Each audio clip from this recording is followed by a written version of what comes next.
ഹരി ഓം. തുടങ്ങാമല്ലോ അല്ലേ?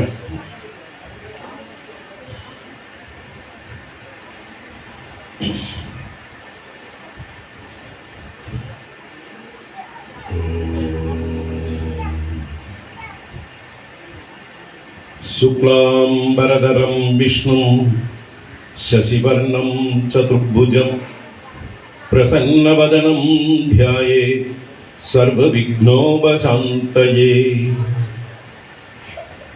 സദാശിവസമാരംഭാം ശങ്കരാചാര്യമധ്യമാം അസ്മദാചാര്യപര്യന്താം വന്ദേ ഗുരുപരമ്പരാം.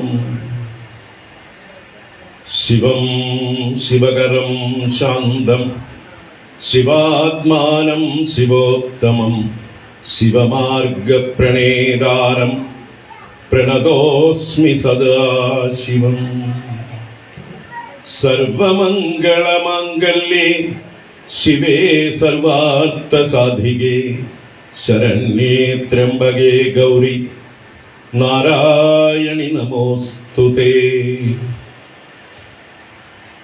കൃഷ്ണായ വാസുദേവായ ഹരയേ പരമാത്മനെ പ്രണതക്ലേശനാശായ ഗോവിന്ദായ നമോ നമഃ. രാമായ രാമഭദ്രായ രാമചന്ദ്രായ വേധസേ രഘുനാഥായ നാഥായ സീതായാ പതയേ നമഃ. മനോജവം മാരുതതുല്യവേഗം ജിതേന്ദ്രിയം ബുദ്ധിമതാം വരിഷ്ഠം വാതാത്മജം വാനരയൂഥമുഖ്യം ശ്രീരാമദൂതം ശിരസാ നമാമി. ഓം ശ്രീ ഗുരുഭ്യോ നമഃ. ഓം നമഃ ശിവായ. ശ്രീ മഹാദേവ്യൈ നമഃ. ഓം നമോ ഭഗവതേ വാസുദേവായ. ഓം ശ്രീ സീതാലക്ഷ്മണ ഭരത ശത്രുഘ്ന ഹനുമൽ സമേത ശ്രീരാമചന്ദ്ര സ്വാമിനേ നമഃ. ഓം ശ്രീ ആഞ്ജനേയ സ്വാമിനേ നമഃ.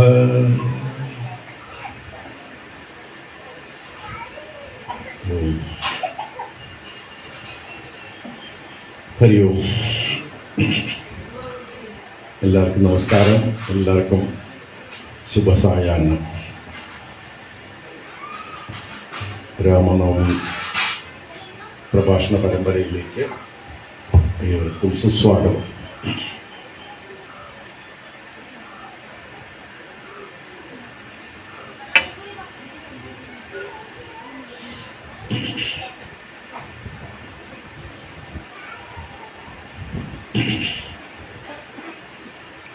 ഇന്ന് പ്രഭാഷണം ആരംഭിച്ച് 3-ാമത്തെ ദിവസമാണ്. പക്ഷെ ഇന്നലെ നമുക്ക് സംഗീതാർച്ചന കാരണം പ്രഭാഷണം സാധിച്ചില്ല.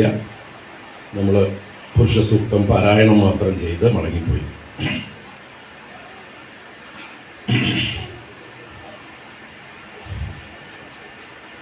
ഇന്നലെ മുതൽ ചൈത്ര നവരാത്രിയും ആരംഭിച്ചു. പുതിയ സംവത്സരം ആരംഭിച്ചു. വിക്രം സംവത്സരത്തിൽ ഇന്നലെ വിശ്വാവസു എന്നുള്ള സംവത്സരമാണ്. ഇന്നലെ ഞാൻ വിശ്വജിത്ത് എന്നെന്തോ മാറി പറഞ്ഞുണ്ട്. വിശ്വാവസു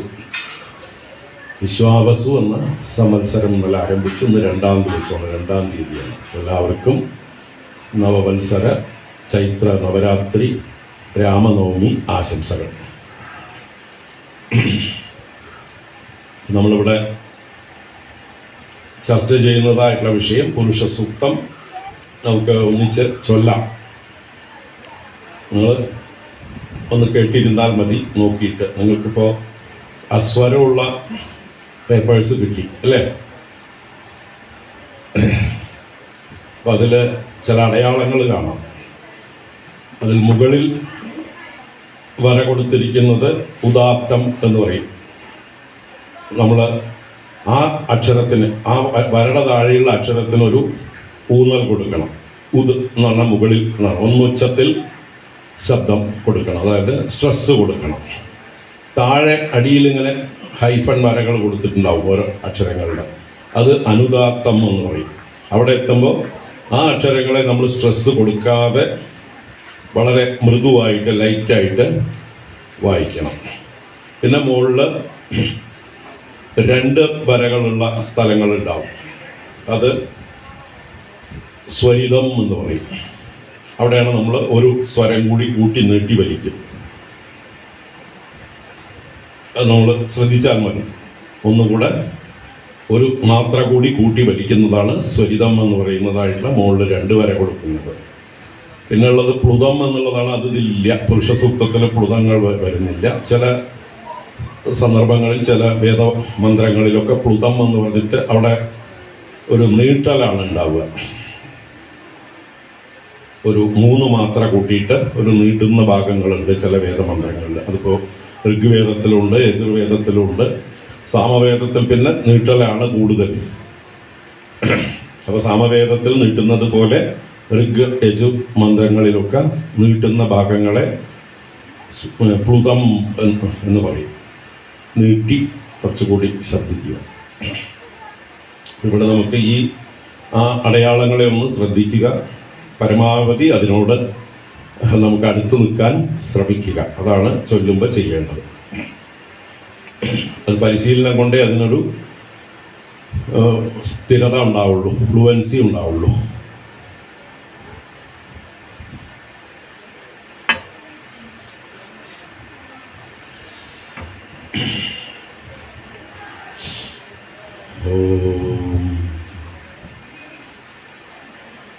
ഓം തത്സം യോരാവൃണീമഹേ ഗാതും യജ്ഞായ ഗാതും യജ്ഞപതയേ ദൈവീ സ്വസ്തിരസ്തു നഃ സ്വസ്തിർമാനുഷേഭ്യഃ ഊർധ്വം ജിഗാതു ഭേഷജം ശന്നോ അസ്തു ദ്വിപദേ ശം ചതുഷ്പദേ. ഓം ശാന്തി ശാന്തി ശാന്തി. പുരുഷസൂക്തം. ഓം സഹസ്രശീർഷാ പുരുഷഃ സഹസ്രാക്ഷഃ സഹസ്രപാദ് സ ഭൂമിം വിശ്വതോ വൃത്വാ അത്യതിഷ്ഠദ്ദശാങ്കുലം പുരുഷ ഏവേദഗും സർവം യദ്ഭൂതം യച്ച ഭവ്യം ഉദാമൃതത്വസ്യേശാനഃ യദന്യേനാതിരോഹതി ഏതാവാനസ്യ മഹിമാ അതോ ജ്യായാഗംശ്ച പൂരുഷഃ പാദോസ്യ വിശ്വാഭൂതാനി ത്രിപാദസ്യാമൃതം ദിവി ത്രിപാദൂർധ്വ ഉദൈത് പുരുഷഃ പാദോസ്യേഹാഭവത് പുനഃ തതോ വിശ്വം വിക്രാമത് ശാസനാനശനെ അഭി തസ്മാത് വിരാടജായത വിരാജോ അധിപൂരുഷഃ സജാതോ അത്യരിച്യത പശ്ചാത് ഭൂമിമഥോ പുരഃ യത്പുരുഷേണ ഹവിഷാ ദേവാ യജ്ഞമതന്വത വസന്തോ അസ്യാസീദാജ്യം ഗ്രീഷ്മ ഇദ്മ ശരദ്ദവിഃ സപ്താസ്യാസൻ പരിദയഃ ത്രിസപ്തഃ സമിതഃ കൃതാഃ ദേവായജ്ഞം തന്വാനാഃ അഭദ്രൻ പുരുഷം പശും തയ്യജ്ഞം ബർഹിഷി പ്രൗക്ഷൻ പുരുഷം ജാതമഗ്രതഃ തേന ദേവാ അയജന്ത സാധ്യാ ഋഷയശ്ച യേ തസ്മാത് യജ്ഞാത് സർവഹുതഃ സംവൃതം പൃഷദാജ്യം പശൂഗസ്താഗംശ്ചക്രേ വായവ്യാൻ ആരണ്യാൻ ഗ്രാമ്യാശ്ച യേ തസ്മാദ് യജ്ഞാത് സർവഹുതഃ ഋചഃ സാമാനി ജജ്ഞിരേ ഛന്ദാഗംസി ജജ്ഞിരേ തസ്മാദ് യജുസ്തസ്മാദജായത തസ്മാദശ്വ അജായന്ത ഏകേ ചോഭയാഗതഃ ഗാവോഹ ജജ്ഞിരേ തസ്മാദ് തസ്മാജ്ജാത അജാവജഃ യത്പുരുഷം വ്യദദുഃ കദിദാവ്യകൽപയൻ മുഖം കിമസ്യ കൗ ബാഹു കാവൂരൂപാഗാവുച്ഛേദേ ബ്രാഹ്മണോऽസ്യ മുഖമാസീത് ബാഹുരാജന്യഃ കൃതഃ ഊരു തദസ്യ യദ്വൈശ്യഃ പദ്ഭ്യാഗം ശൂദ്രോ അജായത ചന്ദ്രമാ മനസോ ജാതഃ ചക്ഷോ സൂര്യോ അജായത മുഖാദിന്ദ്രശ്ചാഗ്നിശ്ച പ്രാണാദ്വായുരജായത നാഭ്യാ ആസീദന്തരിക്ഷം ശീർഷ്ണോദ്യൗ സമവർത്തത പദ്ഭ്യാം ഭൂമിർദിശ ശ്രോത്രാദ് തഥാ ലോകാഗം അകൽപയൻ വേദാഹമേതം പുരുഷം മഹാന്തം ആദിത്യവർണം തമസസ്തു പാരേ സർവാണി രൂപാണി വിചിത്യ ധീരഃ നാമാനി കൃത്വാ വിവദൻ യദാസ്തേ ദാദാ പുരസ്താദ്യമുദാ ജഹാര ശക്രഃ പ്രവിദ്വാൻ പ്രതിശശ്ചതസ്രഃ തമേവം വിദ്വാനമൃത ഇഹ ഭവതി നാന്യഃ പന്ഥാ അയനായ വിദ്യതേ യജ്ഞേന യജ്ഞമയജം ദേവാഃ താനി ധർമാണി പ്രഥമാന്യാസൻ തേഹനാകം മഹിമാനഃ സചന്ദേ യത്ര പൂർവേ സാധ്യാ സന്തി ദേവാഃ അഭ്യഃ സംഭൂതഃ പൃഥിവ്യൈരസാച വിശ്വകർമ്മണഃ സമവർത്തദാധി തസ്യ ത്വഷ്ടാ വിദദദ്രൂപമേതി തത്പുരുഷസ്യ വിശ്വമാജാനമഗ്രേ വേദാഹമേതം പുരുഷം മഹാന്തം ആദിത്യവർണം തമസഃ പരസ്താദ് തമേവം വിദ്വാനമൃത ഇഹ ഭവതി നാന്യഃ പന്ഥാ വിദ്യതേ യനായ പ്രജാപതിശ്ചരതി ഗർഭേ അന്തഃ അജായമാനോ ബഹുധാ വിജായത്തെ തസ്യ ധീരാഃ പരിജാനന്തി യോനിം മരീചീനാം പദമിച്ഛന്തി വേദസഃ യോ ദേവേഭ്യ ആതപതി യോ ദേവാനാം പുരോഹിതഃ പൂർവോ യോ ദേവേഭ്യോ ജാതഃ നമോ രുചായ ബ്രാഹ്മയേ രുചം ബ്രാഹ്മം ജനയന്തഃ ദേവാ അഗ്രേ തദബ്രുവൻ യസ്ത്വൈവം ബ്രാഹ്മണോ വിദ്യാത് തസ്യ ദേവാ അസൻവശേ ഹ്രീശ്ച തേ ലക്ഷ്മീശ്ച പത്ന്യൗ അഹോരാത്രേ പാർശ്വേ നക്ഷത്രാണി രൂപം അശ്വിനൗ വ്യാക്തം ഇഷ്ടം മനിഷാണ അമും മനിഷാണ സർവം മനിഷാണ. ഓം ശാന്തി ശാന്തി ശാന്തി.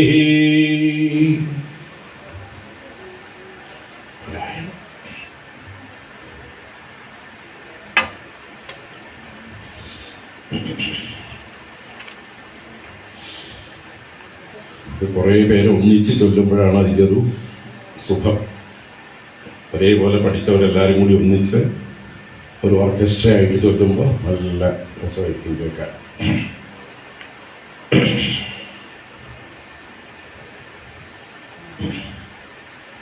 അപ്പോൾ പുരുഷ സൂക്തം, പുരുഷനെ കുറിച്ച് സുഷ്ടുവായി ഉക്തമായത്. പുരുഷൻ എന്നാൽ ഈശ്വരൻ തന്നെ. അപ്പൊ ഈശ്വരനെ കുറിച്ച് നന്നായി പ്രതിപാദിച്ചത്, അതാണ് പുരുഷ സൂക്തം എന്ന ആ സൂക്തത്തിന്റെ നാമം കൊണ്ട് ഉദ്ദേശിക്കുന്നത്. ഇവിടെ പുരുഷൻ എന്ന് പറഞ്ഞാൽ വിഷ്ണു തന്നെയാണ്, നാരായണൻ തന്നെയാണ്, വിരാട് പുരുഷ ഭാവത്തിൽ. കാരണം വിഷ്ണുവിന്റെ ഒറിജിനൽ സ്വരൂപം എന്താണ്? വിരാട്ടാണ്. ആ വിരാട്ടിനെ ചുരുക്കി കാണിക്കുന്നതാണ് നമ്മൾ കാണുന്ന ക്ഷേത്രങ്ങളിലെ ചതുർബാഹു അല്ലെങ്കിൽ അഷ്ടബാഹു ഒക്കെ ആയിട്ടുള്ള രൂപങ്ങൾ. ഒറിജിനൽ ഇത് വിശ്വരൂപം, സ്വരൂപം, വിഷ്ണുവിന്റെ രൂപം, നാരായണ രൂപം, വിരാട് രൂപമാണ്. അതാണ് ഭഗവാൻ അർജുനന് കാണിച്ചു കൊടുത്തത്.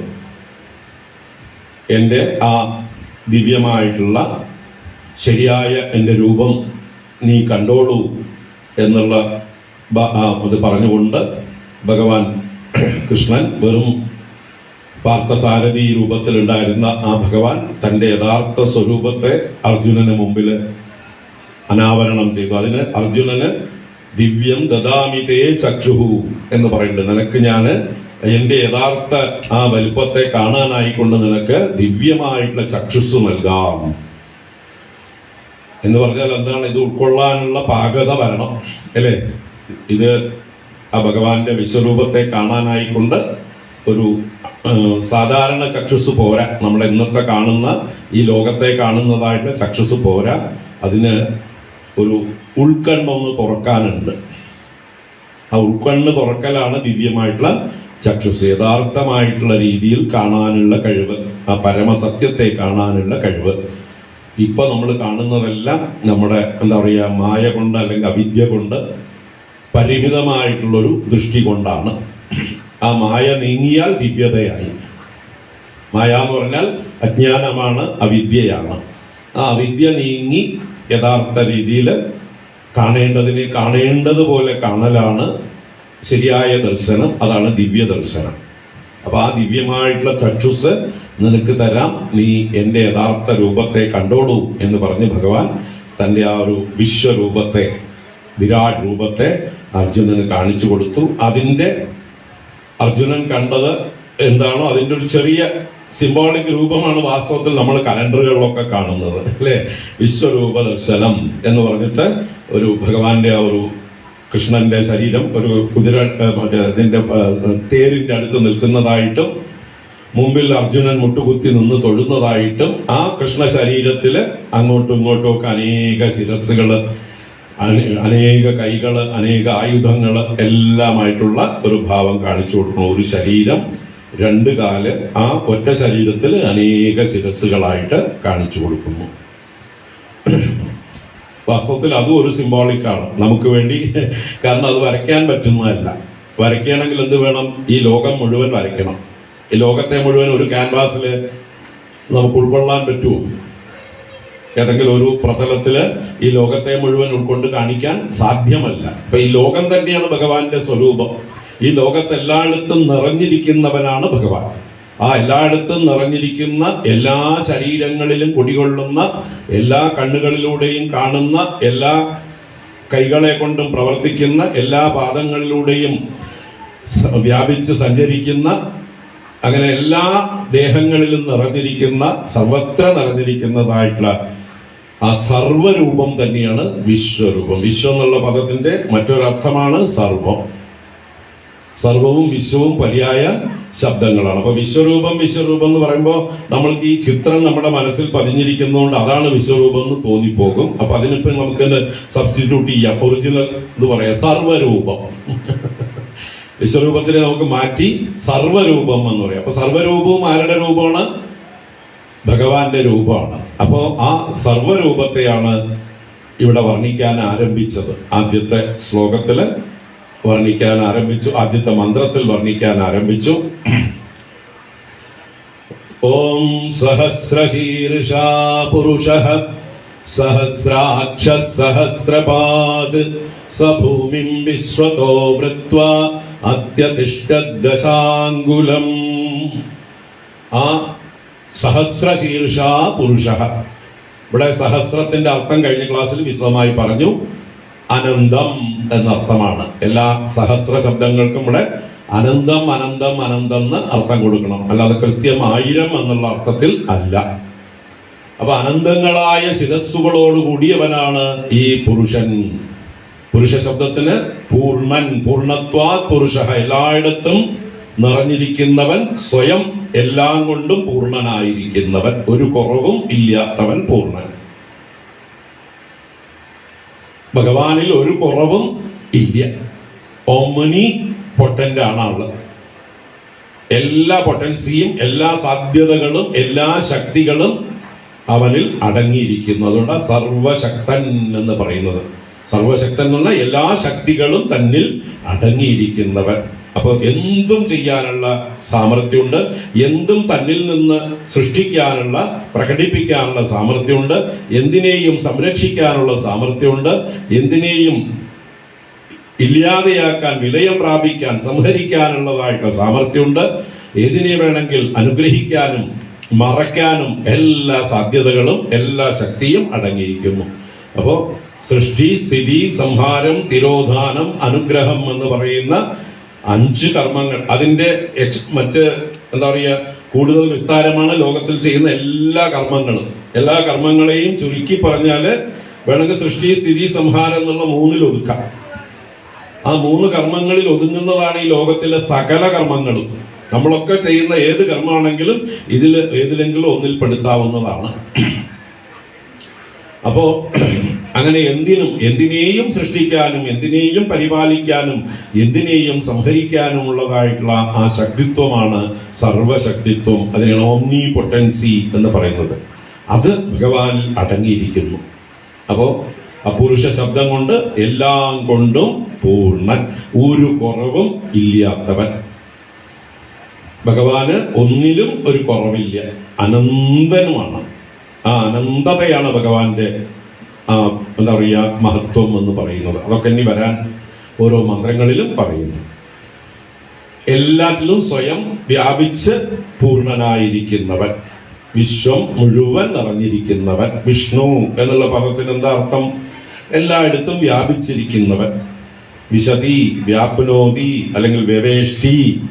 വ്യവേഷ്ടി എന്ന് പറഞ്ഞാൽ എല്ലാറ്റിലും ആവരണം ചെയ്തിരിക്കുന്നവൻ, എല്ലാറ്റിനെയും വ്യാപിച്ച് ആവരണം ചെയ്തിരിക്കുന്നവൻ, എല്ലാറ്റിലും പ്രവേശിച്ചിരിക്കുന്നവൻ. വിശതി, വ്യാപ്നോതി, എല്ലായിടത്തും വ്യാപിച്ചിരിക്കുന്നവൻ.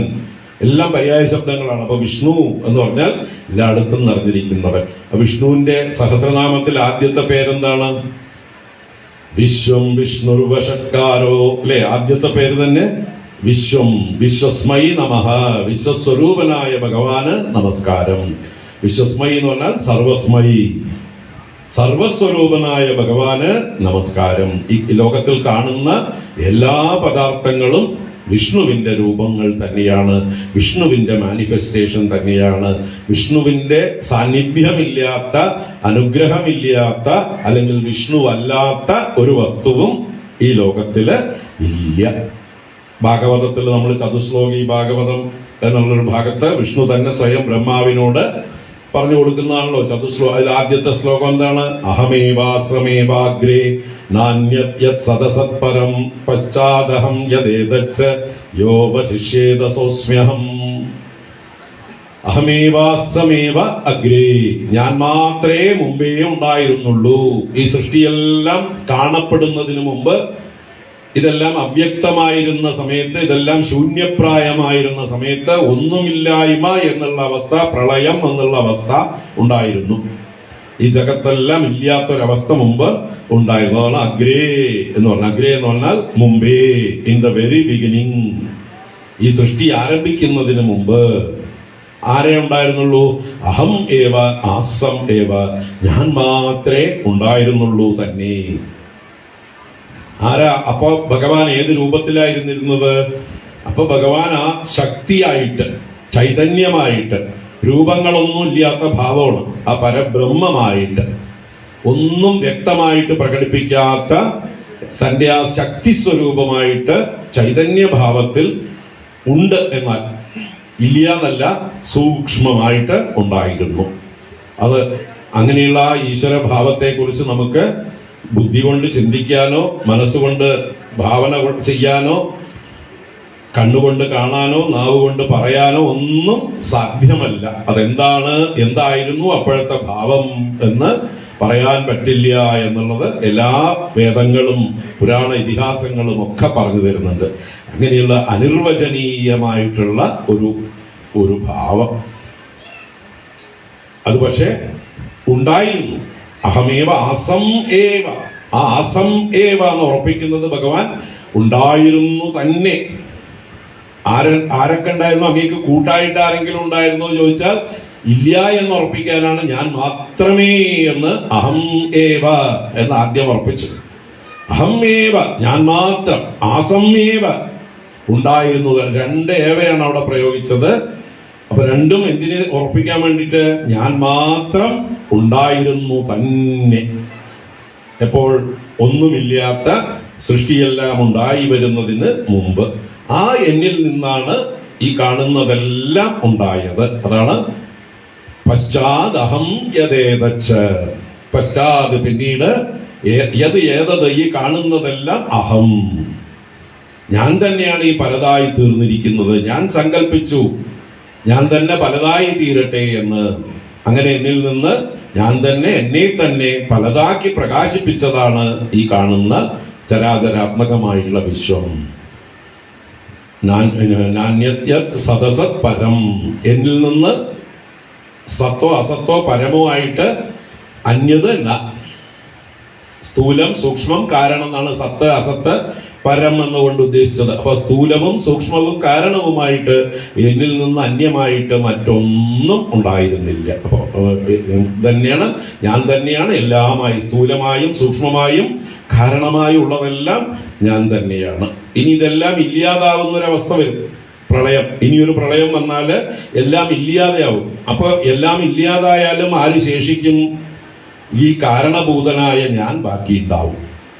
യോ അവശിഷ്യേത സോസ്മ്യഹം.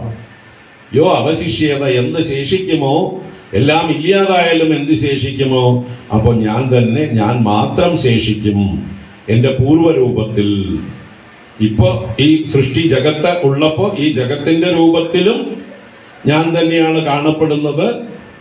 എന്നാൽ ഈ ജഗത്തിന്റെ രൂപത്തിൽ കാണപ്പെടുമ്പോ ഈ ജഗത്ത് മാത്രമാണോ ഈശ്വരൻ? അല്ല എന്ന് പഠിക്കാനാണ് നമ്മൾ പുരുഷ സൂക്തം പഠിക്കുന്നത്. ഈ കാണുന്ന ജഗത്ത് ഈശ്വരന്റെ മാനിഫെസ്റ്റേഷൻ തന്നെയാണ്. പക്ഷെ ഈ ജഗത്തിൽ ഒതുങ്ങുന്ന ആളല്ല ആര്? ഈശ്വരൻ. ഈശ്വരന്റെ ചെറിയൊരു അംശം കൊണ്ട് ഉണ്ടായതാണ് ഈ ജഗത്ത്. ഇതുപോലെ ഇപ്പോ സമുദ്രത്തില് ശീതപ്രദേശങ്ങളില് ഐസ് ഉണ്ടാവും. ആർട്ടിക് പ്രദേശങ്ങളിലൊക്കെ ഐസ് ഉണ്ടാവും, അല്ലെ? എത്ര വലുതായിട്ടുണ്ടാവും? ഹിമാലയത്തെക്കാൾ വലിയ ഐസ്ബർഗുകൾ ഉണ്ട്. ഹിമാലയത്തെക്കാൾ വലുപ്പമാണ് അതിനൊക്കെ. അതൊക്കെ വെള്ളത്തിന്റെ അടിയിൽ താഴ്ന്നു കിടക്കുകയാണ്. അതിന്റെ ടിപ്പ് മാത്രമേ മുകളിൽ കാണുള്ളൂ ചിലപ്പോ. അതാണ് ടിപ്പ് ഓഫ് ആൻ ഐസ്ബർഗ് എന്ന് പറയുക. അപ്പോ ആ മുകൾ ഭാഗം കുറച്ച് അതിന്റെ സൂചിമുന പോലെ കുറച്ച് മുകളിലേക്ക് പല ഭാഗത്തും കാണാം. ഘനീഭവിച്ച വെള്ളമാണ് ഐസ്, അല്ലെ? ബാക്കി കുറെ മല പോലെ അടിയിലുണ്ടാവും. അത് തന്നെ ഈ മൊത്തം വെള്ളത്തിന്റെ എത്രയാണ്? മൊത്തം സമുദ്രജലത്തിന്റെ ചെറിയൊരു അംശം മാത്രമാണ് ഈ വലിയ ഐസ്ബർഗുകളായിരിക്കുന്നത്, ഈ വലിയ മലകളായിരിക്കുന്നത്. ഹിമാലയത്തെക്കാൾ വലിയ വലിയ വലിയ ഐസിന്റെ മലകളായിരിക്കുന്നത്. ആ ഐസിന്റെ മലകൾ പോലും മൊത്തം സമുദ്രജലത്തിന്റെ ചെറിയൊരു അംശം മാത്രമാണ്, അല്ലേ? അപ്പൊ അതുപോലെ ആ ഈശ്വര ചൈതന്യത്തിന്റെ ചെറിയൊരു അംശം കൊണ്ട് മാത്രമാണ് ഈ വിശ്വം നിർമ്മിച്ചിരിക്കുന്നത്. ബാക്കി സമുദ്രജലം മുഴുവൻ ഐസാവാതെ വെള്ളമായിട്ട് കിടപ്പുണ്ട്, അല്ലേ? അതുപോലെ ഈശ്വരന്റെ യഥാർത്ഥ സ്വരൂപം ഇത് ഈ പറയുന്ന ഈ കാണുന്ന ജഗത്തിനും അതീതമായിട്ട് ആ പൂർവ്വരൂപത്തിൽ തന്നെ അനന്തമായിട്ട് തന്നെ വർത്തിക്കുന്നു. ഭഗവാന്റെ സ്വരൂപം എന്താണ്? അനന്തം, അല്ലേ? ആ അനന്തതയിൽ നിന്ന് എന്ത് മൈനസ് ചെയ്താലും എന്ത് ബാക്കിയുണ്ട്? അനന്തതയിൽ നിന്ന് എന്തെടുത്താലും അനന്തത തന്നെയാ ബാക്കിയുള്ളത്, അല്ലേ? അനന്തതയോട് എന്ത് കൂട്ടിയാലും അനന്തത തന്നെയാ ബാക്കി. അനന്തതയെ എത്ര എന്തുകൊണ്ട് പെരുക്കിയാലും അനന്തത തന്നെയാണ് ഉത്തരം. അപ്പൊ ആ ഇൻഫിനിറ്റി എന്നുള്ള ഭാവം, അതാണ് ഭഗവാന്റെ ഈശ്വരന്റെ ചൈതന്യത്തിന്റെ ഭാവം.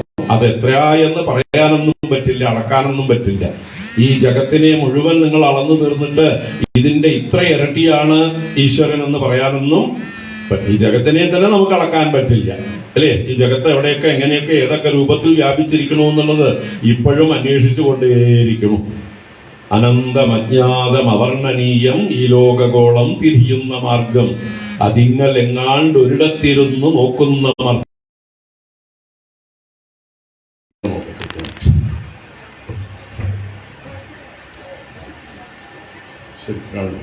ഇല്ല, അത് ഫ്രണ്ട് ക്യാമറ ഫ്രണ്ടിലേക്ക് വന്നിരിക്കുന്നു, ബാക്ക് ക്യാമറ ഫ്രണ്ടിലേക്ക് വരുന്നു.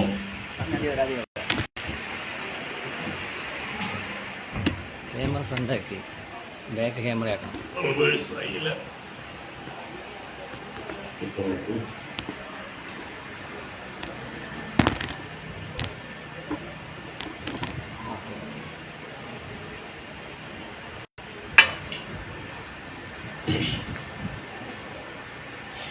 അപ്പൊ ഈ പുരുഷ സൂക്തം നമ്മൾ വേണ്ട പോലെ മനസ്സിരുത്തി അതിന്റെ അർത്ഥം ഉൾക്കൊണ്ട് കഴിഞ്ഞാൽ ഈ ഈശ്വരനല്ലാതെ ഈ ജഗത്തിൽ ഈ കാണുന്നത് ഒന്നും തന്നെ ഈശ്വരനിൽ നിന്ന് അന്യമല്ല. എല്ലാം ഈശ്വരനാണ്, അഥവാ എല്ലാം ഒന്നാണ്, എല്ലാം ഞാൻ തന്നെയാണ് എന്നും. ഈശ്വരനും ഞാനും തമ്മിൽ ഭേദമില്ലെങ്കിൽ എല്ലാം ഈശ്വരനാണ് ഈക്വൽസ് എല്ലാം ഞാനാണ്, രണ്ട് സമവാക്യങ്ങളാണ്. ഈശ്വരനും ഞാനും തമ്മിൽ ഭേദമില്ല. അത് തത്വമസി, അഹം ബ്രഹ്മാസ്മി മുതലായിട്ടുള്ള മഹാവാക്യങ്ങളെ വേണ്ട രീതിയിൽ നമ്മൾ വേദത്തിൽ പറഞ്ഞിരിക്കുന്ന ഈ മഹാവാക്യങ്ങളെ വേണ്ട രീതിയിൽ ഗുരുമുഖത്തു നിന്ന് അതിനെ വേണ്ട രീതിയിൽ അഭ്യസിക്കണം. എങ്ങനെയാണ് അതിന്റെ ആ ലക്ഷ്യാർത്ഥത്തെ നമ്മൾ കണ്ടെത്തേണ്ടത്? തത് ത്വം അസി, അത് നീയാകുന്നു എന്നാണ്. അപ്പൊ ഈ അത് എന്ന് പറയുന്ന ഈശ്വരവാക്യമായിട്ടുള്ള ശബ്ദവും ത്വം എന്ന് പറയുന്ന നീ എന്ന് പറയുന്ന ജീവവാക്യമായിട്ടുള്ള ശബ്ദവും തമ്മിൽ എങ്ങനെയാണ് ഇക്വേഷൻ ചെയ്യുക? ഒരു ഇക്വേഷനാണ് തത്വമസി എന്നുള്ള മഹാവാക്യം. അത് തത് ത്വം, തത് ഈസ് ത്വം, അത് നീ തന്നെ എന്നുള്ള രണ്ട് വാക്കുകളെ ഇക്വേറ്റ് ചെയ്തിരിക്കുകയാണ്. അത് ഇക്വേറ്റ് ചെയ്യാൻ എങ്ങനെ രണ്ടും തമ്മിൽ ബാലൻസ് ചെയ്യണം, വേണ്ടേ? അപ്പൊ എങ്ങനെ ബാലൻസ് ചെയ്യും? അപ്പോ തത്പദത്തെ വിശേഷിപ്പിക്കുന്നതായിട്ടുള്ള സർവജ്ഞത്വ, സർവശക്തിത്വ, സർവേശ്വരത്വ, സർവവ്യാപകത്വാദി വിശേഷണങ്ങളെ മാറ്റിവെച്ച് എന്താണ് അവിടെയുള്ളത്? അവിടെയുള്ളത് ഒരു ചൈതന്യമാണ്.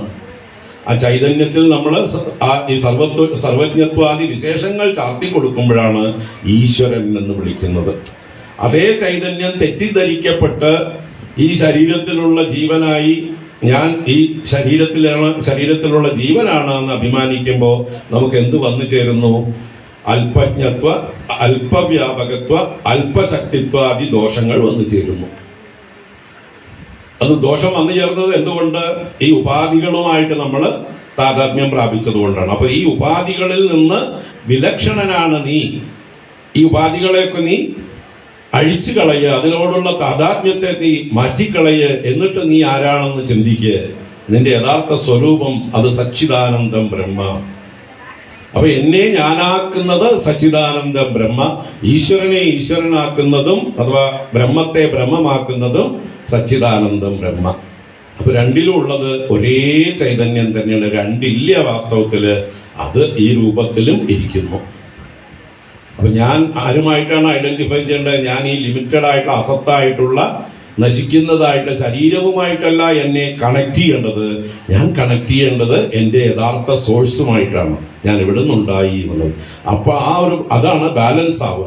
തത്വമസി എന്ന മഹാവാക്യം വേണ്ട പോലെ നമുക്ക് ഉൾക്കൊള്ളാൻ കഴിയുക. അപ്പൊ അതിനൊക്കെ ഒരുപാട് അഭ്യാസങ്ങൾ വേണം. അതിനൊക്കെ ഒരുപാട് കാര്യങ്ങൾ നമ്മുടെ ഉള്ളില് തീർത്തും സംശയങ്ങളൊക്കെ നീങ്ങാനുള്ളതായിട്ടുള്ള മറ്റ് വേദാന്ത വാക്യങ്ങളൊക്കെ ശ്രവണം ചെയ്യണം. അതെല്ലാം കഴിഞ്ഞിട്ട് അവസാനമേ ആ തത്വമസി എന്നുള്ളതിന്റെ അർത്ഥം ഗ്രഹിക്കാൻ സാധിക്കുള്ളൂ. അതുവരയ്ക്ക് നമുക്കത് വിശ്വസിക്കാനാവില്ല, അല്ലെ? ഉൾക്കൊള്ളാനാവില്ല. അതെങ്ങനെ ഈശ്വരൻ, ഞാൻ എങ്ങനെ ഈശ്വരനാവും? അല്പജ്ഞനും അല്പവ്യാപിയും അല്പശക്തനുമായിട്ടുള്ള ഈ ഞാൻ എവിടെ കിടക്കുന്നു? അല്ലെങ്കിൽ ഒരു തരംഗം എവിടെ കിടക്കുന്നു? സമുദ്രം എവിടെ കിടക്കുന്നു? സമുദ്രവും തരംഗവും ഒന്നാണോ എന്ന് ചോദിക്കുന്ന ആ ഒരവസ്ഥയാണ്. വാസ്തവത്തിൽ തരംഗം തിരിച്ചറിയണം, ഞാൻ വെള്ളമാണ്. തരംഗത്തെ തരംഗമാക്കുന്നത് എന്താണ്? വെള്ളം. സമുദ്രത്തെ സമുദ്രമാക്കുന്നത് എന്താണ്? വെള്ളം. രണ്ടും തമ്മിൽ വെള്ളങ്ങൾ തമ്മിൽ വ്യത്യാസമുണ്ടോ? ഇല്ല. എന്തുകൊണ്ട്? തരംഗത്വം. ഞാൻ ആ ഷേപ്പുമായിട്ട് കുറച്ച് വെള്ളം ഐഡന്റിഫൈ ചെയ്തു. ഒരു പ്രത്യേക കാറ്റടിച്ചപ്പോ ഈ വെള്ളം തന്നെ, സമുദ്രജലം തന്നെ ഒന്നിങ്ങനെ പൊങ്ങി വന്നു. കുറച്ചു നേരം നിന്നു, അത് കഴിഞ്ഞപ്പോ പോയി. ആ അല്പനേരം പൊങ്ങി വന്നപ്പോൾ ആ ജലത്തിൽ മാത്രം ഞാനെന്ന് വിചാരിച്ചാൽ തരംഗത്വം ആയി. ജലത്വം വിട്ട് തരംഗത്വത്തെ പ്രാപിച്ചു. വാസ്തവത്തിലുള്ളത് എന്താണ്? ജലമേ ഉള്ളൂ. കാറ്റടിച്ചപ്പോ പൊങ്ങിയ ജലമാണ്. ആ ജലം തന്റെ യഥാർത്ഥ സോഴ്സിനെ മറന്ന് താൻ സമുദ്രമാണ് എന്നുള്ള, സമുദ്രത്തിൽ മുഴുവൻ ഇരിക്കുന്ന വെള്ളമാണ് എന്നുള്ളതിനെ മറന്ന് ഞാൻ ഈ തരംഗമാണ് എന്ന് വിചാരിച്ചു. അപ്പൊ അല്പത്വം വന്നു ചേർന്നു. അപ്പൊ താൻ നശിക്കുന്നു. അയ്യോ, ഞാനിതാ ഇല്ലാതാവുന്നേ എന്ന് തരംഗത്തിന് പേടിക്കാൻ. നേരെ മറിച്ച് ഞാൻ വെള്ളമാണെന്ന് ആ തരംഗം ബോധ്യമുണ്ടെങ്കിലോ, അത് നശിച്ചാലും തരംഗമില്ലാതായാലും ആ നാമരൂപത്തെ ഉപേക്ഷിച്ചു എന്നേ ഉള്ളൂ. വസ്തു എവിടെയും പോയിട്ടില്ല. വെള്ളം അവിടെ തന്നെ ഉണ്ട്. മുമ്പുണ്ടായിരുന്ന വെള്ളം തന്നെ അവിടെ ഉണ്ട്. അപ്പൊ ആ എന്താ പറയാ, ഇതുപോലെ തരംഗം എങ്ങനെ സമുദ്രമാകുമെന്ന് ചോദിക്കുന്നത് അജ്ഞാന ദശയിലാണ്.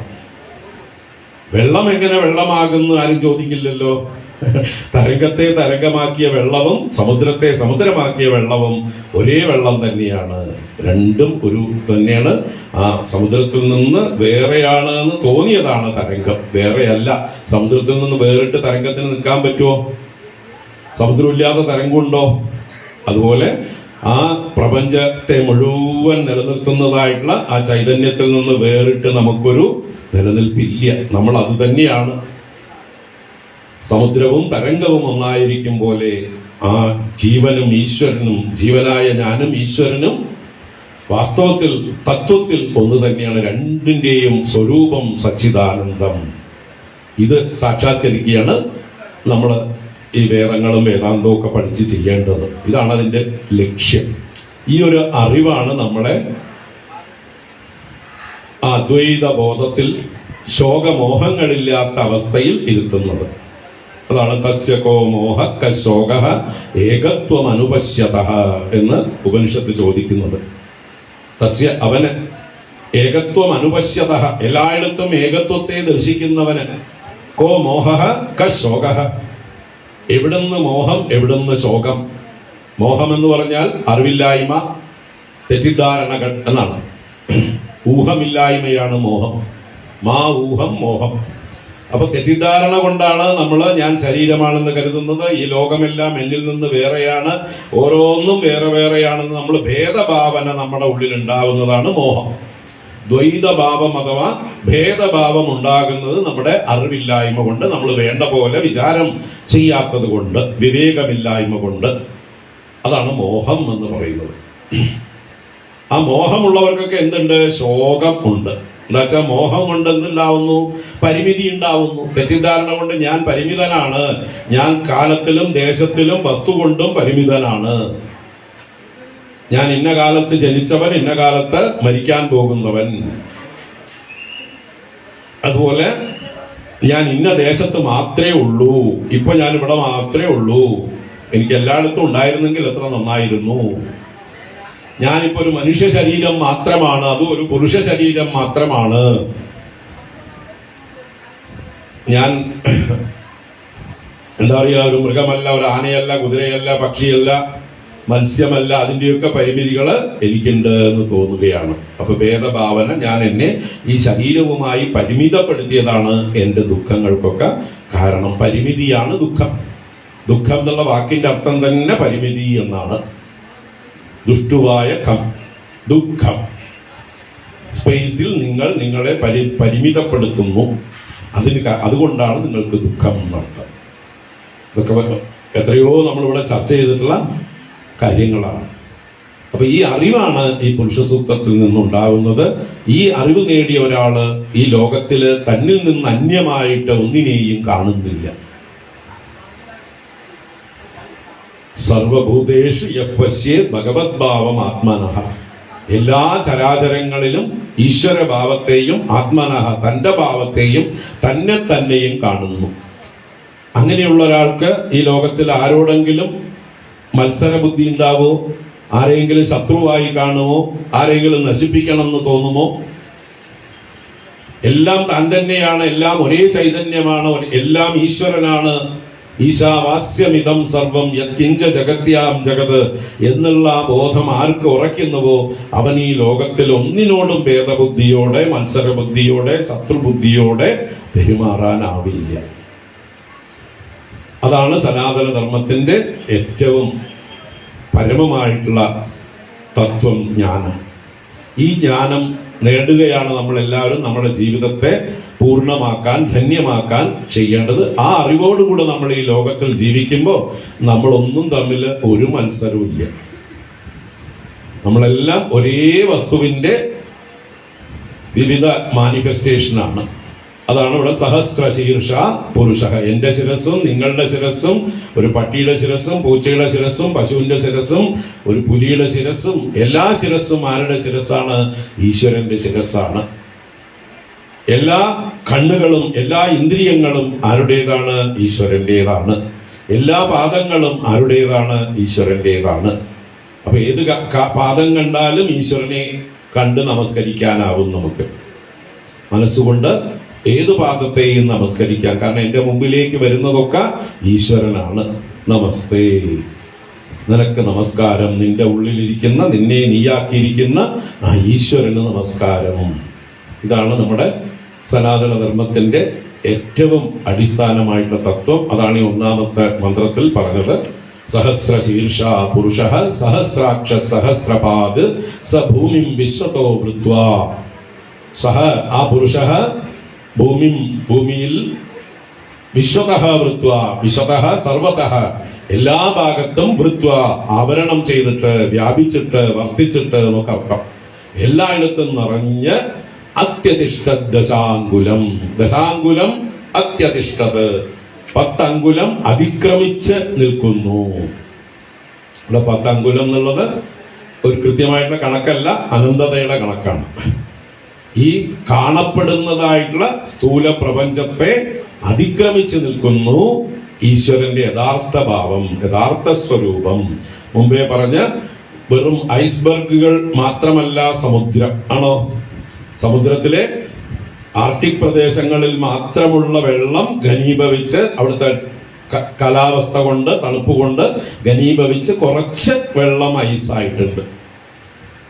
ആ ഐസിനെ അളന്നാൽ നിങ്ങൾ സമുദ്രത്തെ അളന്നില്ല. ഉണ്ടോ? അവിടെയുള്ള ഐസിനെ മാത്രമേ നിങ്ങൾ കണ്ടുള്ളൂ.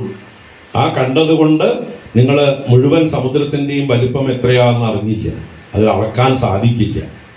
അതുപോലെ ഈ കാണപ്പെടുന്നതായിട്ടുള്ള ഈ പ്രപഞ്ചം, അത് എത്ര കോടി ഗാലക്സികൾ ഉണ്ടായിക്കോട്ടെ, എല്ലാം കൂടി ചേർത്തത് ഈശ്വരന്റെ മാനിഫെസ്റ്റഡ് ആയിട്ടുള്ള വേർഷൻ മാത്രമാണ്. അൺമാനിഫെസ്റ്റ് ആയിരിക്കുന്നത് ഇതിന്റെ എത്രയോ അധികമാണ് എന്നർത്ഥം.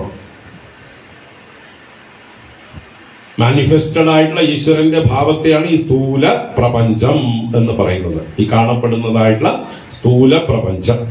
ബാക്കി സൂക്ഷ്മവും കാരണവും തുരീയവുമായിട്ടുള്ള 3 ഭാഗങ്ങൾ, അത് ഈ കാണപ്പെടുന്നതായിട്ടുള്ള ഈ സ്ഥൂല പ്രപഞ്ചത്തെക്കാൾ എത്രയോ അതിക്രമിച്ച് വർദ്ധിക്കുന്നു. അതാണ് അത്യതിഷ്ഠ ദശാങ്കുലം. ദശാങ്കുലം അത്യതിഷ്ഠത്. ഈ മന്ത്രം നമ്മൾ കഴിഞ്ഞ ക്ലാസ്സിലും പറഞ്ഞതാണ്. അതുകൊണ്ട് അടുത്ത രണ്ടാമത്തെ മന്ത്രത്തിലേക്ക് കടക്കാം. പുരുഷ ഏവേദകം സർവം യദ്ഭൂതം യച്ഛ ഭവ്യം ഉദാമൃതത്വസ്യേഷാനഃ യദന്യേനാതിരോഹതി. പുരുഷ ഏവേദകം സർവം യദ്ഭൂതം യച്ഛ ഭവ്യം ഉദാമൃതത്വസ്യേഷാനഃ യദന്യേനാതിരോഹതി. പുരുഷയേവ ഇതം സർവം. ആ ഇതം സർവം എന്നുള്ളത് സ്വരം കൂടിയിട്ടാണ് ഇതകം സർവം എന്ന് ഉച്ചരിക്കുന്നത്. ഇതം തന്നെയാണ്. ഇതം എന്ന് പറഞ്ഞാൽ ഓൾ ദിസ്. ഇതം സർവം പുരുഷ ഏവ. ഈ കാണുന്നതെല്ലാം ആ പുരുഷൻ തന്നെ. ഈ വിരാട് പുരുഷൻ തന്നെ, അഥവാ നാരായണൻ തന്നെ, അഥവാ വിഷ്ണു തന്നെയാണ്. എന്ന് വെച്ചാൽ ബ്രഹ്മത്തിന്റെ മാനിഫെസ്റ്റഡ് ഫോമിനെയാണ് നമ്മൾ പുരുഷൻ അഥവാ വിഷ്ണു എന്ന് പറയുന്നത്. ബ്രഹ്മം മുഴുവൻ മാനിഫെസ്റ്റ് ആയിട്ടില്ല. ബ്രഹ്മം എന്നുള്ളത് അനന്തമായിട്ടുള്ള ഭാവമാണ്.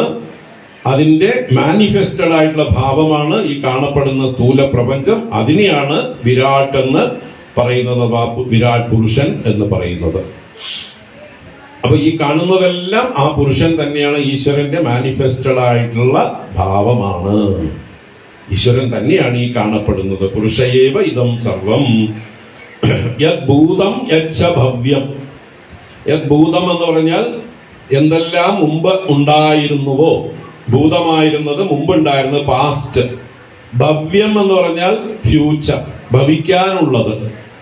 അപ്പൊ പിന്നെ വർത്തമാനമോ, അതാണ് ഇതം സർവം എന്ന് പറഞ്ഞത്. ഇതം എന്നുള്ളത് ഇപ്പൊ അവൈലബിൾ ആയിട്ടുള്ളത് എന്നാണ് അർത്ഥം. ദിസ് എന്ന് പറയണമെങ്കിൽ ഇതം എന്നുള്ള വാക്കിന് ദിസ് എന്നർത്ഥം. അപ്പൊ ദിസ് എന്നുള്ള പ്രയോഗം നമ്മൾ എപ്പോഴാ പ്രയോഗിക്കുക? പ്രസന്റ് നമ്മുടെ മുമ്പിൽ അവൈലബിൾ ആയതിനാണ് ദിസ് എന്ന് പറയുക. ബാക്കി പരോക്ഷമായതൊക്കെ ദാറ്റ് ആണ്, അല്ലെ? അത് എന്ന് പറയാം.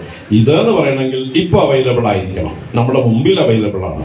അപ്പൊ ഇതം സർവം എന്നതുകൊണ്ട് പ്രത്യക്ഷമായിരിക്കുന്ന വർത്തമാന ലോകത്തെയും, ഭൂതം എന്നതുകൊണ്ട് മുമ്പുണ്ടായിരുന്നതും നശിച്ചു പോയതുമായവയെയും, ഭവ്യം എന്നതുകൊണ്ട് ഇനി ഭവിക്കാൻ പോകുന്നതിനെയും. അപ്പൊ 3 കാലങ്ങളിലും ഉള്ളതെല്ലാം ആരാണ്? ആരിൽ നിന്നാണ്? ആ ഈശ്വരന്റെ മാനിഫെസ്റ്റേഷനാണ്. ഈശ്വരനെ കൊണ്ട് പൂർണ്ണമാണ്. ഈശ്വരൻ തന്നെ പ്രകടിപ്പിക്കുന്നതാണ് ഈ വിശ്വം. ഈശ്വരനിൽ നിന്ന് അന്യമായിട്ട് മറ്റൊരു കാരണം അഥവാ സോഴ്സ് ഈ ജഗത്തിന് ഇല്ല. രണ്ടാമതൊരു വസ്തു കാരണമായിട്ടില്ല. ഈശ്വരൻ തന്നെയാണ് ഇതിന്റെ പരമകാരണം. ആ പരമകാരണം സ്വയം തന്നെ പല കാരണങ്ങളായി തിരിഞ്ഞ് ഈ പ്രപഞ്ചത്തെ നിർമ്മിക്കുകയാണ്. അതിന്റെ തത്വങ്ങളാണ് സാഖ്യം മുതലായിട്ടുള്ള ശാസ്ത്രങ്ങളൊക്കെ നമുക്ക് വ്യാഖ്യാനിച്ചു തരിക. എങ്ങനെയാണ് ഏകമായത് പലതായി തീരുന്നത് എന്നുള്ളത് വളരെ ക്രമത്തിൽ ഉപനിഷത്തുകളിൽ പറഞ്ഞിട്ടുണ്ട്. ആ ഉപനിഷത്തുകളിൽ പറഞ്ഞതിനെ വിസ്തരിച്ചു തരുന്ന ശാസ്ത്രമാണ് സാഖ്യം. എങ്ങനെയൊക്കെയാണ് ഏകം പലതാവുന്നത്, അതിനൊരു ക്രമം പറഞ്ഞു തരണം നമ്മളെ ബുദ്ധിക്ക് വേണ്ട പോലെ ഗ്രഹിക്കാൻ വേണ്ടിയിട്ട്. സമ്യഖ്യാപയതീതി സാഖ്യ, നന്നായി വ്യക്തമാക്കുന്ന ശാസ്ത്രം സാഖ്യം. സംഖ്യായതേ ഇതി സാഖ്യ, എണ്ണി കാരണങ്ങളെ പറഞ്ഞു തരുന്നത് കൊണ്ടും അത് സാഖ്യം. അപ്പൊ ഇങ്ങനെ പ്രപഞ്ച കാരണങ്ങളെ, പ്രപഞ്ചത്തിന്റെ റോ മെറ്റീരിയൽസ് എന്തൊക്കെയാണെന്ന് നമുക്ക് എണ്ണി പറഞ്ഞു തരുന്ന ശാസ്ത്രമാണ് സാഖ്യം. ഈ റോ മെറ്റീരിയൽസ് ഒക്കെ എവിടെ നിന്നുണ്ടായി? അതിന് ഒരേ ഒരു സോഴ്സേ ഉള്ളൂ, അത് ശുദ്ധ ബ്രഹ്മം, ചൈതന്യം. അപ്പൊ ആ ശുദ്ധ ചൈതന്യത്തിൽ അടങ്ങിയിരുന്ന ഈ അൺമാനിഫെസ്റ്റ് ആയിരുന്ന ലോകങ്ങളെല്ലാം ആ ശുദ്ധ ചൈതന്യത്തിന്റെ ഇച്ഛ കൊണ്ട്, അതിന്റെ സങ്കല്പം കൊണ്ട്, തന്നിൽ നിന്ന് തന്നെ താൻ തന്നെ പലതായി പ്രകടിപ്പിച്ചതാണ്, തന്നെ പ്രകടിപ്പിച്ചതാണ് ഈ വിശ്വം. അത് വേദത്തിൽ പല ഉപനിഷത്തുകളിൽ നമുക്ക് പറഞ്ഞു തരും. സദേവ സൗമ്യ ഇതമഗ്ര ആസീത് ഏകമേവാദ്വിതീയം ബ്രഹ്മ. ചാന്തോക്യ ഉപനിഷത്ത് തത്വമസി മഹാവാക്യം വരുന്ന ഉപനിഷത്തിൽ പറയണ ഉദ്ദാലകൻ എന്ന് പറഞ്ഞതായിട്ടുള്ള ആ ഗുരു അച്ഛൻ ശ്വേതകേതു എന്ന് പറയുന്ന ശിഷ്യനോട് പറഞ്ഞു കൊടുക്കുകയാണ്, മോനെ സൗമ്യ, സദൈവ ഇതം അഗ്രേ ആസീത്. ഇതെല്ലാം ഉണ്ടാവുന്നതിന് മുമ്പ് ആ സത്ത് മാത്രമേ ഉണ്ടായിരുന്നുള്ളൂ, ആ ഉണ്മ മാത്രമേ ഉണ്ടായിരുന്നുള്ളൂ, അത് അവ്യക്തമായിരുന്നു. ഏകമേവ അദ്വിതീയം ബ്രഹ്മ, ഏകമേവ ഒന്നേ ഉള്ളൂ, അദ്വിതീയം നദ്വിതീയം, രണ്ടാമതൊന്നും ഉണ്ടായിരുന്നില്ല. ആ ബ്രഹ്മ എന്ന് പറഞ്ഞാൽ ഏറ്റവും വലുത്, എല്ലാറ്റിനെയും ഉൾക്കൊള്ളുന്നത്, എല്ലാം അടങ്ങിയത്, ആ ഓംനി പൊട്ടന്റായ ശക്തി, ആ ചൈതന്യം, അത് അതിന്റെ സൂക്ഷ്മാവസ്ഥയിൽ അവ്യക്താവസ്ഥയിലായിരുന്നു. പിന്നീട് ആ ബ്രഹ്മം അത് ഇന്റലിജന്റും ആയിരുന്നത് കൊണ്ട്, അത് ജഡമല്ല, അത് കോൺഷ്യസ് ആണ്, ഇന്റലിജന്റ് ആണ്. അതുകൊണ്ട് അത് സ്വയം സങ്കല്പിച്ചു തന്റെ ഉള്ളിൽ അടങ്ങിയിരിക്കുന്ന ശക്തികളെയൊക്കെ ഒന്ന് പുറത്തേക്ക് അങ്ങോട്ട് പ്രകാശിപ്പിക്കാൻ, ഒരു സെൽഫ് എക്സ്പ്രഷന് വേണ്ടി ആ ശക്തി സ്വയം സങ്കല്പിച്ചു. ഇപ്പൊ എനിക്ക് പല കഴിവുകളുണ്ടെങ്കിൽ എന്റെ ഉള്ളിൽ അതിനെ അടക്കി പിടിച്ചുകൊണ്ടിരുന്നാൽ എനിക്ക് ശ്വാസം മുട്ടും, അല്ലെ? ഇവിടെ ഇപ്പൊ ഏതെങ്കിലും ഒരു കുട്ടി നല്ല പാട്ട് പാടാൻ കഴിവുണ്ടെങ്കിൽ അവന് മൈക്ക് കാണുമ്പോൾ ഇവിടെ വന്നൊന്ന് പാടിയാൽ കൊള്ളാമെന്ന് തോന്നും. നൃത്തം വെക്കുന്ന കുട്ടികൾക്ക് നൃത്തം വെക്കാനുള്ള വേദി കിട്ടുന്നത് കൊണ്ട് അവർക്ക് സന്തോഷം അല്ലേ? ഡാൻസിന് വേണ്ടി എത്രയോ കുട്ടികൾ വന്നിട്ടുണ്ട്. അവർക്ക് ആ കഴിവുണ്ട്. ആ കഴിവ് പ്രകടിപ്പിച്ചില്ലെങ്കിൽ അവർ ശ്വാസം മുട്ടും. ഒരു സാഹിത്യവാസനയുള്ള ഒരാൾക്ക് എന്തെങ്കിലും എഴുതിയില്ലെങ്കിൽ ശ്വാസം മുട്ടും. കവിക്ക് കവിത്വം ഉണ്ടെങ്കിൽ എന്തെങ്കിലും കവിതകൾ എഴുതിയില്ലെങ്കിൽ അവർക്ക് ശ്വാസം മുട്ടാണ്. അപ്പോൾ സെൽഫ് എക്സ്പ്രഷൻ എന്നുള്ളത് എല്ലാവരുടെ ഉള്ളിലും ഉള്ളൊരു സ്വഭാവമാണ്. തന്റെ ഉള്ളിൽ അടങ്ങിയിരിക്കുന്ന ശക്തികളെ പുറത്തേക്കൊന്ന് പ്രകാശിപ്പിക്കുക. തന്നെ ഇങ്ങനെ ബലം പിടിച്ച് സങ്കുചിതാവസ്ഥയിൽ ഇരിക്കുന്നത് ആർക്കും ഇഷ്ടമല്ല. അത് എവിടുന്ന് കിട്ടിയതാണ്? ഈ ബ്രഹ്മത്തിൽ നിന്ന് കിട്ടിയ നേച്ചറാണ് നമുക്കൊക്കെ. നമ്മുടെ സോഴ്സിന്റെ സ്വഭാവമേ ഇതാണ് അല്ലെ? നമ്മുടെ സോഴ്സ് ആരാണ്? ഈ ബ്രഹ്മം, ഈ ഈശ്വരൻ. അപ്പൊ ആ ബ്രഹ്മത്തിന് സ്വയം അടങ്ങിയിരിക്കാൻ തോന്നിയില്ല. എന്റെ ഉള്ളിൽ ഇത്രയും കഴിവുണ്ടായപ്പോ ഞാൻ ആരെ പേടിക്കണം, ആരോട് ചോദിക്കണം അല്ലെ? ചോദിക്കാനും ആരുമില്ല, പേടിക്കാനും ആരുമില്ല, ഒരു നിയന്ത്രണത്തിനും ആരുമില്ല. താൻ തന്നെ സ്വയം തന്നെ തന്നെ പലതായി തീർക്കാൻ തീരുമാനിച്ചു. സ്വകാമയത ബഹുസ്യാം പ്രജായേതി സഹ അകാമയത, അവൻ സങ്കൽപ്പിച്ചു, അവൻ നിശ്ചയിച്ചു, കാമിച്ചു. ബഹുസ്യാം പ്രജായേയ, ഞാൻ പലതായി ജനിക്കട്ടെ, ഭവിക്കട്ടെ. മേ ഐ ബിക്കം മെനി എന്ന് സ്വയം ആ ചൈതന്യം ചിന്തിച്ചു. എന്നിട്ട് അതിനുവേണ്ടി ആലോചന ചെയ്തു. സതപോതപ്യത, തപസ് എന്ന് പറഞ്ഞാൽ ആലോചിക്കുക. എങ്ങനെയാണ് ഞാൻ എന്നെ തന്നെ പലതായി തീർക്കേണ്ടത് എന്ന് ആലോചിച്ചു. അങ്ങനെ വളരെ യുക്തിപൂർവമായ, വളരെ ഇന്റലിജന്റ്ലി പുട്ട് ടുഗദർ ആയിട്ട് തന്നെ തന്നെ ഈ ജഗത്തായിട്ട് വളരെ നിയന്ത്രണത്തോടുകൂടി നിർമ്മിച്ചു. സതപോതപ്യത സതപസ്തത്വ ഇദകം സർവമസൃജത യദിദം കിഞ്ച. ഇവിടെ എന്തെല്ലാം ഉണ്ടോ എല്ലാറ്റിനെയും താൻ തന്നെ തന്റെ തപസ്സുകൊണ്ട്, അഥവാ തപസ് എന്ന് പറഞ്ഞാൽ ആലോചന എന്നർത്ഥം മനസ്സിലാക്കണം. ആ ആലോചനാപൂർവം നിർമ്മിച്ചതാണ്. He made this universe intelligently. ആരാണോ ആദ്യത്തെ സോഴ്സ് ആയിരുന്ന ശക്തി, അത് ബുദ്ധിപൂർവം, വളരെ ആലോചനാപൂർവം. കാരണം ഇത്രയും മനോഹരമായിട്ട്, ഇത്രയും എന്താ പറയാ യുക്തിഭദ്രമായിട്ട് ഈ ഒരു വ്യവസ്ഥ വേറെ ആർക്ക് ഉണ്ടാക്കാൻ സാധിക്കും? ആ എന്താ പറയുക സൂപ്പർ ഇന്റലിജന്റ് ആയിട്ടുള്ള ആ ശക്തിക്കല്ലാതെ അല്ലേ? ആ സർവശക്തൻ സർവജ്ഞനായിട്ടുള്ള ഒരു ശക്തിക്കല്ലാതെ ആർക്ക് ഇത് ഇത്രയും നന്നായിട്ട് ഉണ്ടാക്കാൻ പറ്റും? നമുക്കൊരു മൊട്ടുസൂചി ഉണ്ടാക്കാനുള്ള കഴിവുണ്ടോ? അത് ഉണ്ടാക്കണമെങ്കിൽ തന്നെ ആരുടെയൊക്കെ സഹായം എന്തൊക്കെ വേണം? ഈശ്വരന് അതിന്റെ യാതൊരു ആവശ്യവും ആരുടെ സഹായവും ആവശ്യമില്ല. അദ്ദേഹം സ്വയം തന്നിൽ നിന്ന് തന്നെ തന്നെ നിർമ്മിച്ചതാണ്.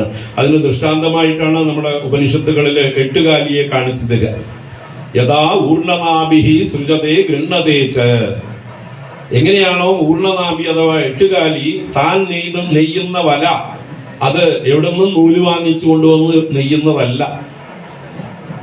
മറ്റൊരു ബാഹ്യ ആശ്രയവും കൂടാതെ തന്റെ ഉള്ളിൽ നിന്ന് തന്നെയുള്ള തന്റെ സലൈവ കൊണ്ടാണ്, ആ ഉമിനീര് കൊണ്ടാണ് എട്ടുകാലി അതിന്റെ വല നെയ്യുന്നത്, അതിന്റെ ലോകം നെയ്യുന്നത്. വളരെ മനോഹരമായിട്ടൊരു വല നെയ്തിട്ട് അതിന്റെ നടുവിൽ സ്വയം പെട്ടുകിടക്കുന്നത് പോലെ കിടക്കും കള്ളൻ. വലയിൽ കുടുങ്ങിയ പോലെ മൂപ്പര് നടുവിൽ കിടക്കും. എന്തിനാ? ഈ വലയിൽ വേറെ ആരെങ്കിലും കുടുങ്ങിയാൽ പോയി പിടിക്കാൻ പാകത്തിന്. സെൻട്രലിൽ കിടന്നാൽ എവിടേക്കാ വേണമെങ്കിൽ വേഗത്തിൽ പോകാം. അപ്പൊ ആ എട്ടുകാലി എങ്ങനെയാണോ തന്നിൽ നിന്ന് തന്നെ തന്റെ ലോകമായ വലയെ നിർമ്മിച്ചത്, എന്നിട്ട് വേണ്ടി വന്നാൽ ഈ വലയെ ഉള്ളിലേക്ക് വലിക്കാനും എട്ടുകാലിക്ക് കഴിവുണ്ട്. ഗൃഹതേച്ച എന്ന് പറയുന്ന വേദം. യഥാ ഊർണനാഭിഹി സൃജതേ ഗൃഹതേച്ച. സർജിക്കുകയും ഗ്രഹിക്കുകയും ചെയ്യുന്നത്, ഉള്ളിലേക്ക് വലിക്കുകയും ചെയ്യുന്നത്. അതുപോലെയാണ് ഈശ്വരൻ തന്നിൽ നിന്ന് തന്നെ ഈ പ്രപഞ്ചത്തെ പുറത്തേക്ക് പ്രകടിപ്പിച്ചു. തന്നിലേക്ക് തന്നെ അവസാനം പ്രളയകാലത്ത് ലയിപ്പിക്കുകയും ചെയ്യുന്നു. അപ്പോ ആ ഈശ്വരനിൽ നിന്നാണ് യദ്ഭൂതം യച്ഛ ഭവ്യം. ഇവിടെ മുമ്പ് ഉണ്ടായിരുന്നതും ഇനി ഉണ്ടാവാൻ പോകുന്നതും ഇപ്പൊ ഉള്ളതും എല്ലാം ആ ഒരേ ഒരു ഈശ്വര ചൈതന്യമാണ്, ഈശ്വരന്റെ മാനിഫെസ്റ്റേഷനാണ്. ഈ തത്വം നമ്മുടെ ഉള്ളിൽ ഉറക്കുക. അങ്ങനെ ഉറപ്പിച്ചാൽ തസ്യ കോ മോഹ കശോകഃ ഏകത്വം അനുപശ്യതഃ. എല്ലാറ്റിലും ആ ഏകത്വത്തെ ദർശിക്കുന്ന ഒരാൾക്ക് ശോകമോഹങ്ങൾ എവിടുന്ന്, അവന് മത്സരം എവിടുന്ന്, അവന് ശത്രു എവിടെ, അവന് പ്രിയനും ശത്രുവുമില്ല, അവൻ എല്ലാവരും സമന്മാരാണ്, താൻ തന്നെയാണ് എല്ലാം. അങ്ങനെ എല്ലാവരിലും സമദൃഷ്ടിയോടുകൂടി സമഭാവനയോടുകൂടി എല്ലാവരെയും അനുഗ്രഹിക്കുന്ന ഒരു അറിവാണ്, തന്നെ കുറിച്ചിട്ടുള്ള അറിവാണ് ഈ അറിവ്. ഇത് എല്ലാവർക്കും ഉണ്ടായിരുന്നെങ്കിൽ ഈ ലോകം എത്ര മനോഹരായിരുന്നേനെ അല്ലേ? ഇതിനു വേണ്ടി എല്ലാവരും ശ്രമിച്ചിരുന്നെങ്കിൽ എത്ര നന്നായിരുന്നേനെ. ഈ സിലബസ് സ്കൂളുകളിൽ പഠിപ്പിച്ചിരുന്നെങ്കിൽ എത്ര നന്നായിരുന്നേനെ. പണ്ടുണ്ടായിരുന്നു, പണ്ട് ഗുരുകുലങ്ങളിൽ ഉണ്ടായിരുന്നു. അതൊക്കെ ഗുരുകുലങ്ങളെയൊക്കെ നശിപ്പിച്ചു അല്ലേ? കാലം കൊണ്ട് ഗുരുകുലങ്ങളൊക്കെ നശിപ്പിച്ച് ആവശ്യമില്ലാത്ത കുറെ സിലബസ് പഠിപ്പിക്കുന്ന സ്ഥാപനങ്ങളായി മാറി. ഇപ്പൊ നമ്മൾ പഠിച്ച കെമിസ്ട്രിയും ഫിസിക്സും ബയോളജിയൊക്കെ നമുക്ക് ജീവിതത്തിൽ വല്ലതും നമ്മൾ പ്രയോഗിക്കാറുണ്ടോ? നമ്മൾ പഠിച്ച മാത്തമാറ്റിക്സിലെ ട്രിഗണോമെട്രിയും അല്ലെങ്കിൽ ലോഗരിതവും അല്ലെങ്കിൽ ആൾജിബ്രയൊക്കെ നമ്മൾ എപ്പോഴും ഉപയോഗിക്കാറുണ്ടോ? കോസും ടാനും തീറ്റയും അല്ലെ, എന്തൊക്കെയാ പേര് പറഞ്ഞത് മറന്നുപോയി. ഇതൊന്നും ജീവിതത്തിൽ ഒരു പ്രയോജനവും നമുക്ക് ഉണ്ടാക്കിയിട്ടില്ല. ആവശ്യമില്ലാത്ത കുറെ സിലബസ് നമ്മൾ പഠിച്ചു കൂട്ടി, അർത്ഥമില്ലാതെ. നമുക്ക് പ്രയോജനമുള്ളതല്ലേ? നമ്മൾക്ക് നമ്മുടെ ജീവിതം എവിടേക്ക് പോകണമെന്ന് തീരുമാനിച്ചിട്ടാണ് നമ്മൾ വേണ്ടത് പഠിക്കേണ്ടത്. അതിന് അത്യാവശ്യം ബേസിക് ആയിട്ടുള്ള കുറച്ച് കാര്യങ്ങൾ എല്ലാവർക്കും യൂണിവേഴ്സൽ ആയിട്ട് പഠിക്കണം. നമ്മളുടെ വാസന എന്താണ്, നമ്മുടെ താല്പര്യം എന്താണ്, ഏത് കരിയർ തിരഞ്ഞെടുത്താൽ നമുക്ക് അനായാസമായി പ്രവർത്തിക്കാം, നമുക്ക് ചെയ്യുന്ന പ്രവൃത്തിയെ നമുക്ക് എൻജോയ് ചെയ്യാം. അത് അവനവന്റെ വാസനയ്ക്കനുസരിച്ചുള്ള പ്രവൃത്തി തിരഞ്ഞെടുത്താലേ എൻജോയ് ചെയ്യാൻ പറ്റുള്ളൂ. അല്ലാത്തതൊക്കെ ഭാരമായിരിക്കും. ഒരു അണ്ണാൻ കുഞ്ഞിന് ആന ഭക്ഷിക്കുന്നതോ ആന ചുമക്കുന്നതോ പറ്റുമോ? അപ്പൊ അണ്ണാൻ കുഞ്ഞിന് അതിൻ്റെതായിട്ടുള്ള കാര്യങ്ങളെ ചെയ്യാൻ പറ്റുള്ളൂ, ആനയ്ക്ക് അതേ പറ്റുള്ളൂ. അതുപോലെയാണ് മനുഷ്യരുടെ ഇടയിലും ഗുണങ്ങൾ വ്യത്യാസമുണ്ട്, വാസനകൾ വ്യത്യാസമുണ്ട്. അതിനെക്കുറിച്ചൊക്കെ നമ്മൾ ഇതിൽ വരാൻ പോകുന്നുണ്ട്. നമുക്ക് ഈ ആരംഭം കുറച്ച് ബേസ് നമുക്ക് നല്ലോണം ഉറച്ചിട്ട് പിന്നെ ബാക്കി ഓടിച്ചു പോവാം. അപ്പോ ഉദാമൃതത്വശേഷാനഃ യദന്യേനാതിരോഹതി ഉത അമൃതത്വസ്യ ഈശാനഃ. ആ പുരുഷൻ എല്ലാമായിരിക്കുന്നു. അമൃതത്വസ്യ ഈശാനഃ, അമൃതത്വത്തെ ഭരിക്കുന്നവനാണ്. ഈശാനൻ എന്ന് പറഞ്ഞാൽ എല്ലാത്തിനെയും നിയന്ത്രിക്കുന്നവൻ. അമൃതത്വം എന്ന് പറഞ്ഞാല് ഈ ലോകത്തിലും പരലോകത്തിലും ക്ഷേമം നൽകുന്നത്, അതുപോലെ മോക്ഷത്തെയും നൽകുന്നത്. അപ്പൊ ശ്രേയസ്സിനെ നൽകുന്നവനാണ് എന്നർത്ഥം. നമുക്ക് വേണ്ട എല്ലാ നന്മകളെയും ഭരിക്കുന്നവനാണ്, ആ നിയമങ്ങളെയെല്ലാം ഈശിക്കുന്നവനാണ് ഈ പുരുഷൻ എന്ന് പറഞ്ഞാൽ അവൻ വളരെ ഇന്റലിജന്റ് ആണ്. ഈ ലോകത്തിന് വേണ്ടതെല്ലാം, ലോകത്തിന്റെ സ്ഥിതിക്കും അതിന്റെ പോഷണത്തിനും എല്ലാറ്റിനും അവരുടെ എല്ലാ ശ്രേയസ്സിനും വേണ്ടതും അവൻ വ്യവസ്ഥ ചെയ്തിട്ടുണ്ട്. ആ അമൃതത്വം എന്ന് പറയുന്ന പദം കൊണ്ട് ഇങ്ങനെ ഒരുപാട് അർത്ഥമാണ്. ഈ ധർമ്മം എന്ന് പറയുന്നതാണ് ഇവിടുത്തെ അമൃതത്വം. ധർമ്മം എന്ന് പറഞ്ഞാൽ ഈ ലോകത്തെ നിയന്ത്രിക്കുന്നതായിട്ടുള്ള നിയമങ്ങൾ, അത് ഈ ലോകത്തിന്റെ സ്ഥിതിക്ക് നിലനിൽപ്പിന് ആവശ്യമായിട്ടുള്ള വ്യവസ്ഥകളാണ്. ജഗത സ്ഥിതി കാരണം, ഈ ജഗത്തിന്റെ സ്ഥിതി കാരണമായിരിക്കുന്ന നിയമങ്ങൾ. നമ്മളൊക്കെ എങ്ങനെ പെരുമാറിയാൽ ഈ ലോകം കൂടുതൽ കാലം ലാസ്റ്റ് ചെയ്യും. ഇല്ല, നമ്മള് അതിന് വിപരീതമായിട്ട് പെരുമാറിയാലോ അതിന്റെ പണി വേഗം തീരും അല്ലേ? ഏത് കാര്യവും നമ്മൾ അതിന്റെ മര്യാദയ്ക്ക് ഉപയോഗിച്ചാൽ അതിനെ കുറെ കാലം ഉപയോഗിക്കാം. നമ്മൾ ഉപയോഗിക്കുന്ന ചെരുപ്പ് മുതൽക്ക്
ഉദാമൃതത്വേശാനഃ അമൃതത്വശേഷാനഃ.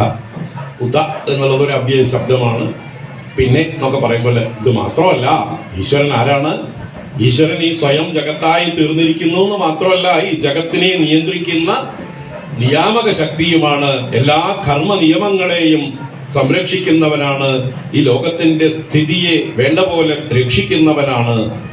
എല്ലാവർക്കും അഭ്യുദയത്തിനും നിശ്രേയസത്തിനും ഉള്ള എല്ലാ വ്യവസ്ഥകളും അവൻ നിശ്ചയിച്ചിരിക്കുന്നു, അവൻ പരിപാലിക്കുന്നു. അഭ്യുദയം എന്ന് പറഞ്ഞാല് ഈ ലോകത്തിലുള്ള ക്ഷേമം, അഭിവൃദ്ധി. നമുക്ക് ലൗകികമായി ഭൗതികമായി എന്തൊക്കെ ആവശ്യങ്ങളുണ്ടോ അതിനെയൊക്കെ അഭ്യുദയ ലിസ്റ്റിൽ പെടുത്താം.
അപ്പൊ മുമ്പ് പുരുഷയേവ ഇതകം സർവം യത് ഭൂതം യച്ച ഭവ്യം എന്ന് പറഞ്ഞതിലൂടെ ഈ പ്രപഞ്ചത്തിൽ കാണപ്പെടുന്ന എല്ലാം ആ ഈശ്വരനാണ് എന്ന് പറഞ്ഞിട്ട് ഈ ലോകത്തിന്റെ അസ്തിത്വം ഈശ്വരനാണ്, ഇതിന്റെ സത്ത ഈശ്വരന്റേതാണ് എന്ന് പറഞ്ഞു. പിന്നെ ഈ പ്രപഞ്ചം അത് വെറും ജഡമല്ല, വെറും സത്ത മാത്രമല്ല, എക്സിസ്റ്റൻസ് മാത്രമല്ല. അതിലെന്തുണ്ട്? അതിൽ കോൺഷ്യസ്നെസ് ഉണ്ട്, അതിൽ ചൈതന്യമുണ്ട്, ഇന്റലിജൻസ് ഉണ്ട്. ലോകത്തിൽ ഒരു അണു മുതൽക്ക് ബ്രഹ്മാണ്ടങ്ങൾ വരെ ആ ഇന്റലിജൻസ് വ്യാപിച്ചിരിക്കുന്നു. ഒരു അണുവിനെ നിയന്ത്രിക്കുന്നതും ഗാലക്സികളെ നിയന്ത്രിക്കുന്നതും അനേക കോടി ഗാലക്സികളെ നിയന്ത്രിക്കുന്നതുമായിട്ടുള്ള ശക്തിയാണ് ഈശ്വരൻ. ഈശാനഃ. ആ ഈശാനൻ അമൃതത്വസ്യ ഈശാനഃ. അമൃതത്വം എന്ന് പറഞ്ഞാല് നമ്മൾക്ക് ക്ഷേമത്തെ നൽകുന്നത്, നമുക്ക് അമൃതത്വത്തെ പ്രാപിക്കാൻ അഥവാ ശ്രേയസിനെ, മോക്ഷത്തെ പ്രാപിക്കാൻ, പരമസ്വാതന്ത്ര്യത്തെ പ്രാപിക്കാൻ നമ്മൾ എങ്ങനെ ജീവിക്കണമോ അതും അമൃതത്വം തന്നെയാണ്. അത് ധർമ്മം. ധാർമ്മികമായി നമ്മൾ വേണ്ടതുപോലെ നമ്മുടെ ഡ്യൂട്ടീസ് നിർവഹിച്ചാൽ അതും അമൃതത്വം. അത് നമ്മളെ പരമമായ അമൃതത്വത്തിലേക്ക് നയിക്കും.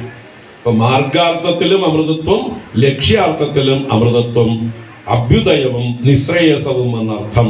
ഇത് രണ്ടിനെയും പരിപാലിക്കുന്ന, ഇന്റലിജന്റ് ആയിരിക്കുന്ന, എല്ലാറ്റിനെയും നിയന്ത്രിക്കാൻ കഴിവുള്ള ഒരു ശക്തിയാണ് ആര്? ഈ പുരുഷൻ. വെറും ജഡമായിട്ടുള്ളൊരു വസ്തുവല്ല ഈ പുരുഷൻ എന്ന് സൂചിപ്പിക്കുന്നതാണ് അച്ചിത് ഭാവം. സത്ത്, ചിത്ത്, ആനന്ദമാണല്ലോ ഈശ്വരന്റെ ലക്ഷണം, ബ്രഹ്മത്തിന്റെ ലക്ഷണം.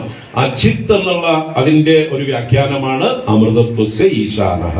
ഈ പ്രപഞ്ചത്തെ മുഴുവൻ നിയന്ത്രിക്കുന്ന, എല്ലാ നിയമങ്ങളെയും പരിപാലിക്കുന്ന, എല്ലാവർക്കും ക്ഷേമത്തെ കൊടുക്കുന്ന, എല്ലാവർക്കും അഭിവൃദ്ധിയെ കൊടുക്കുന്ന, എല്ലാവർക്കും ശ്രേയസ്സിലേക്ക്, മോക്ഷത്തിലേക്ക് നയിക്കുന്ന ആ ഒരു ശക്തി, നിയന്ത്രിക്കുന്ന ശക്തി എന്നർത്ഥം. അടുത്തത് യത് അന്യേന അതിരോഹതി. ഈ പ്രപഞ്ചം അന്യേന അതിരോഹതി, അന്നം കൊണ്ട് വളരുന്നു. അതിരോഹണം ചെയ്യാന്നാണ് മുകളിലേക്ക് വളരുക എന്നാണ്.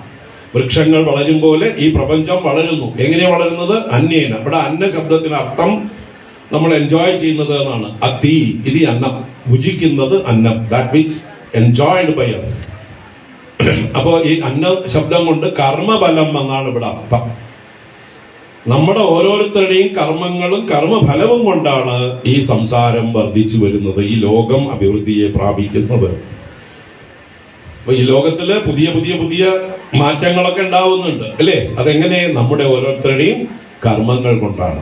നമ്മൾ കോൺട്രിബ്യൂട്ട് ചെയ്യുന്നുണ്ട്. ജീവന്മാരായ നമ്മളും ഈശ്വരന്റെ അംശങ്ങളാണ്. നമ്മുടെ പ്രവൃത്തികളെ കൊണ്ട് നമ്മൾ ഈ പ്രപഞ്ചത്തെ അഭിവൃദ്ധിയെ പ്രാപിപ്പിക്കുന്നു, അതിരോഹണം ചെയ്യിക്കുന്നു നമ്മുടെ കർമ്മഫലങ്ങളെ കൊണ്ട്. അപ്പൊ ഈ പ്രപഞ്ചം, ഈ ഈശ്വരന്റെ ശരീരം, ഈ വിശ്വം, ഇത് വികസിക്കുന്നത് എങ്ങനെയാണ്? നമ്മുടെ ഓരോരുത്തരുടെയും കർമ്മവാസനകൾ കൊണ്ടാണ്. ഇപ്പൊ എനിക്ക് ഒരു കർമ്മവാസനയില്ലെങ്കിൽ മിണ്ടാതെ ഒരു ഭാഗത്ത് ഒരു ഗുഹയിൽ തപസ്സും ചെയ്തിരുന്നാൽ ഇപ്പൊ ഈ പണിയുണ്ടോ? ഇവിടെ ഒരു വികാസം ഉണ്ടാവോ? ഇവിടെ ഒരു സൃഷ്ടി ഉണ്ടാവോ? അല്ലേ? അപ്പൊ എനിക്ക് എന്ത് തോന്നി? എന്റെ വാസന കൊണ്ട് അങ്ങനെ വെറുതെ ഇരുന്നാൽ പറ്റില്ല. ആഞ്ജനേയ ക്ഷേത്രത്തിൽ മഹാനവമി, രാമനവമിയാണ്. അപ്പൊ അതില് പ്രഭാഷണം ചെയ്യാൻ എന്നെ വിളിച്ചിരിക്കുന്നു. അപ്പൊ ഞാൻ വരണം, വന്ന് ഇങ്ങനെ കുറെ കാര്യങ്ങൾ പറയണം എന്നുള്ള തോന്നൽ എന്റെ ഉള്ളില് വാസനാരൂപത്തില് എന്നെ കർമ്മോത്സുകനാക്കി, എന്നെ പ്രചോദിപ്പിച്ചു. അപ്പൊ എന്റെ ഉള്ളിലുള്ള കർമ്മവാസനയാണ് ഇപ്പോ നിങ്ങളൊക്കെ അനുഭവിച്ചുകൊണ്ടിരിക്കുന്നത്. നല്ലതാണെങ്കിലും നിങ്ങൾക്ക് ഇഷ്ടമില്ലെങ്കിലും. അതുപോലെ ഓരോരുത്തരും അവരവരുടേതായിട്ടുള്ള വാസനയ്ക്കനുസരിച്ച് ഈ ലോകത്തില് പല പ്രാരബ്ധങ്ങളും പല പ്രോജക്റ്റുകളും ആരംഭിക്കുന്നു. അങ്ങനെ ഈ ലോകം എന്താവുന്നു? ഓരോരോ പ്രോജക്റ്റ് കൊണ്ട് വികസിച്ചു വരുന്നു. ഓരോ ഭരണത്തിലിരിക്കുന്ന ഭരണാധികാരികൾക്ക് ഓരോരോ പ്രോജക്റ്റ് അല്ലെ? നമ്മുടെ കേരളത്തിലെ മന്ത്രിമാർക്ക്, മുഖ്യമന്ത്രിക്കൊക്കെ ഓരോ പ്രോജക്റ്റ്. അവരതിനനുസരിച്ച് ഈ ലോകത്തെ വികസിപ്പിക്കുകയോ നശിപ്പിക്കുകയോ ചെയ്യുന്നു. കേന്ദ്രത്തിൽ ഭരിക്കുന്നവർ അവർക്ക് തോന്നിയതുപോലെ വികസിപ്പിക്കുന്നു. ലോകത്തിൽ മറ്റ് ദേശങ്ങളിലൊക്കെ ഉള്ളവര് അവരുടെ പ്രോജക്റ്റുകൾ കൊണ്ട് അല്ലേ? മുമ്പുണ്ടായിരുന്ന ലോകം അല്ലല്ലോ ഇപ്പോ, ആണോ? എന്തെല്ലാം ഡെവലപ്മെന്റ്സ് ആണ് ഉണ്ടായിരിക്കുന്നത് ഭൗതികമായിട്ട്. എത്ര തരം വാഹനങ്ങള്, എത്ര തരം അല്ലെ വിമാനങ്ങളും കപ്പലുകളും, അല്ലെങ്കിൽ ഇപ്പൊ നമ്മള് എന്താ പറയുക വന്ദേ ഭാരത്തും അല്ലെങ്കിൽ ബുള്ളറ്റ് ട്രെയിനുകളും, എന്തെല്ലാം വികാസങ്ങള്, കാറുകളിൽ തന്നെ ഏതെല്ലാം വികാസങ്ങൾ, എന്തെല്ലാം സൗകര്യങ്ങള്. ഇതൊക്കെ എങ്ങനെയാണ്? ഓരോരുത്തരുടെ കർമ്മവാസന കൊണ്ട് വികസിച്ചതാണ്. ഓരോരുത്തരുടെയും വാസന കൊണ്ടാണ് ഇത് വികസിച്ചു വരുന്നത്. നമുക്ക് ആർക്കും ഒരു താല്പര്യവും ഒന്നിലും ഇല്ലെങ്കിലോ ഇത് വികസിക്കില്ല. എല്ലാവരും സന്യാസിമാരായിട്ട് ഗുഹകളിൽ പോയിട്ട് നിവൃത്തി നിരതന്മാരായിട്ട് കണ്ണുടച്ച് ധ്യാനനിരതരായിരുന്നാൽ ഈ ലോകം മരുഭൂമിയായിട്ട് മാറും. മറ്റു ജന്തുക്കളുടെ പ്രവൃത്തി ഉണ്ടാവും, മനുഷ്യരുടെ പ്രവൃത്തിയൊക്കെ പോയാൽ ആ പ്രകൃതി മാത്രം അതിന്റെ പ്രവൃത്തി ചെയ്തുകൊണ്ടിരിക്കും. അപ്പൊ ഇങ്ങനെ അന്നേന അതിരോഹതി എന്ന് പറഞ്ഞതിന്റെ അർത്ഥം ഈ ഓരോരുത്തരുടെയും കർമ്മം കൊണ്ട്, കർമ്മഫലം കൊണ്ട് ഈ ലോകം വൃദ്ധിയെ പ്രാപിക്കുന്നു എന്നാണ്. അപ്പൊ നമുക്ക് ഇന്ന് ഇവിടെ നിൽക്കട്ടെ അല്ലെ? നമ്മുടെ അടുത്ത പരിപാടിക്കാരൊക്കെ എത്തിയോ? ഒന്ന് രണ്ട് കുട്ടികളെ കാണേണ്ടതിന്റെ ആരാ മുഖ്യ നായകത്വം വഹിക്കുന്ന ആള്? റെഡിയല്ലേ? ഞാൻ ഇറങ്ങട്ടെ ഇവിടുന്ന്? നിങ്ങൾ കയറുമോ? റെഡിയല്ലേ? അപ്പൊ നമുക്കിപ്പോ ഇന്നിവിടെ നിർത്താം. അപ്പൊ നിങ്ങളിത് പറഞ്ഞതെല്ലാം ഒന്ന് ചിന്തിക്കൂ. ഈ വേദങ്ങളിലെ മന്ത്രങ്ങൾ എന്ന് പറഞ്ഞത് വളരെ സൂക്ഷ്മമാണ്. ചെറിയ വാക്കുകളെ കൊണ്ട് ഒരുപാട് ആശയങ്ങൾ പറയുന്നതാണ് മന്ത്രം. മനനാത് ത്രായതേതി മന്ത്രം. നമ്മൾ വിചാരം ചെയ്യും തോറും അത് നമ്മൾക്ക് അനുഗ്രഹമായി മാറും, നമ്മളെ അനുഗ്രഹിച്ച് രക്ഷിക്കും.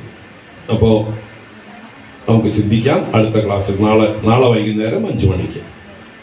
ഓം തച്ഛം യോരാവൃണീമഹേ ഗാതും യജ്ഞായ ഗാതും യജ്ഞപതയേ ദൈവീ സ്വസ്തിരസ്തു നഃ സ്വസ്തിർമാനുഷേഭ്യഃ ഊർധ്വം ജിഗാതു ഭേഷജം ശന്നോ അസ്തു ദ്വിപദേ ശം ചതുഷ്പദേ.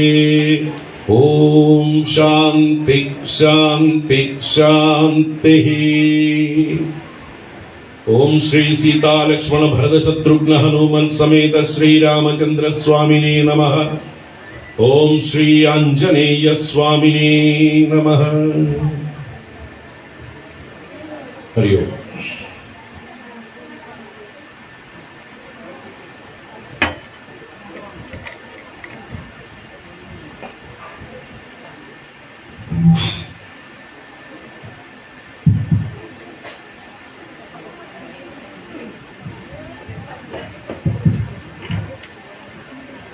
ജയ് ശ്രീറാം.